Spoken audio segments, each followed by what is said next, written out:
Hostel निमिष की सांसें छड़ी हुई थीं और वो बुरी तरह रही थी। उसके बाल बिखर चुके थे।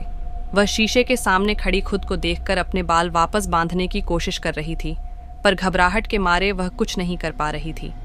उस रात निमेषा ने पहली बार अपनी देर रात तक जगने की आदत का पछतावा किया। निमिष को डर था कि कोई अभी भी उसका पीछा कर रहा है। इस बात की शुरुआत तब हुई जब मनीषा और निमिषा दोनों क्लास ए में एक बोर्डिंग एस्क में पढ़ते थे और हॉस्टल में रहते थे। जिस बोर्डिंग स्कूल में वो लोग पढ़ रहे थे वह पढ़ाई लिखाई के लिए एक बहुत ही अच्छा स्कूल माना जाता था, पर उस बोर्डिंग स्कूल के गर्ल्स हॉस्टल की कुछ अलग ही कहानी थी। 5 साल पहले 9th क्लास की एक सीधी साधी और पढ़ाई में होनहार लड़की की उस बोर्डिंग स्कूल के गर्ल्स हॉस्टल के 5वें फ्लोर में मौत हो गई थी। किसी को नहीं समझ आया था कि वो लड़की मरी तो मरी कैसे। टीचर्स और पेरेंट्स बताते थे कि उस लड़की को ना तो डिप्रेशन था और ना ही कोई पढ़ाई का प्रेशर।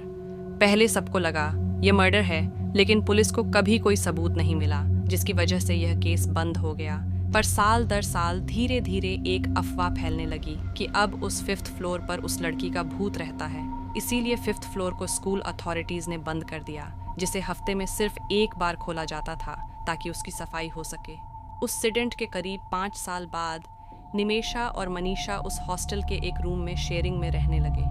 दोनों का रूटीन एकदम फिक्स्ड था। निमेषा पूरी रात झगक पढ़ाई करती थी और सुबह 7 बजे मनीषा को उठाकर सो जाती थी। फिर मनीषा ब्रेकफास्ट के टाइम तक पढ़ती रहती थी। मनीषा चश्मा लगाती थी और उसके हाथ में उसकी माँ का दिया हुआ एक काला धागा हमेशा बंधा रहता था। 5th फ्लोर की कहानियों को बाकी स्टूडेंट्स की तरह वो लोग भी ज़्यादा नहीं मानते थे, पर फिर भी वहाँ कोई नहीं जाता था। पर 10 दिसंबर को कुछ ऐसा हुआ जिसकी मनीषा को कोई खबर भी नहीं थी। निमिषा रोज़ की तरह रात के 12:30 पर रूम में बैठकर पढ़ाई कर रही थी और मनीषा दूसरी तरफ करवट लिए सो रही थी। निमिषा का गला अचानक से सूखने लगा। वो उठकर हॉल में कॉफ़ी बनाने चली गई। पूरे हॉल में एकदम शांति थी।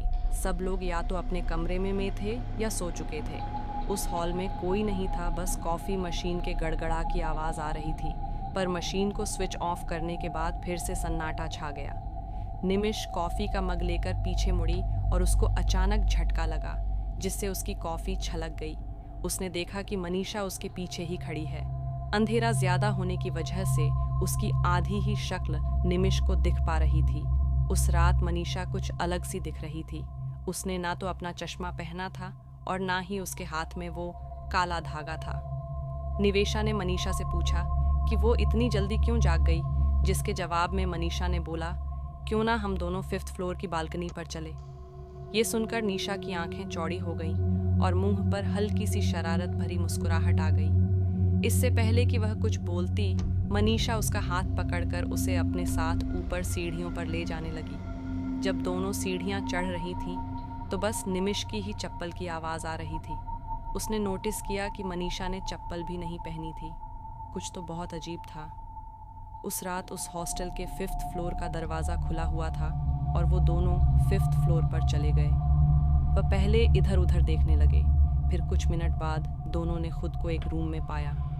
ये उसी लड़की का रूम था जो 5 साल पहले मर चुकी थी और जिसके बारे में लोग कहते थे कि उसकी आत्मा 5th फ्लोर पर भटकती है। लेकिन उस रूम के बारे में निमेषा या मनीषा दोनों ही नहीं जानते थे। उस रात मौसम बहुत ठंडा था।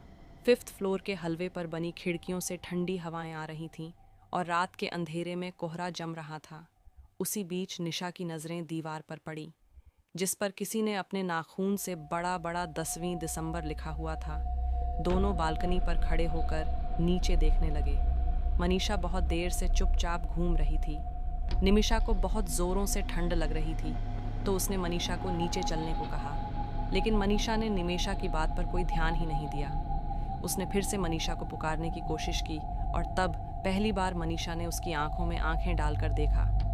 निमेषा के तो जैसे होश ही उड़ गए थे।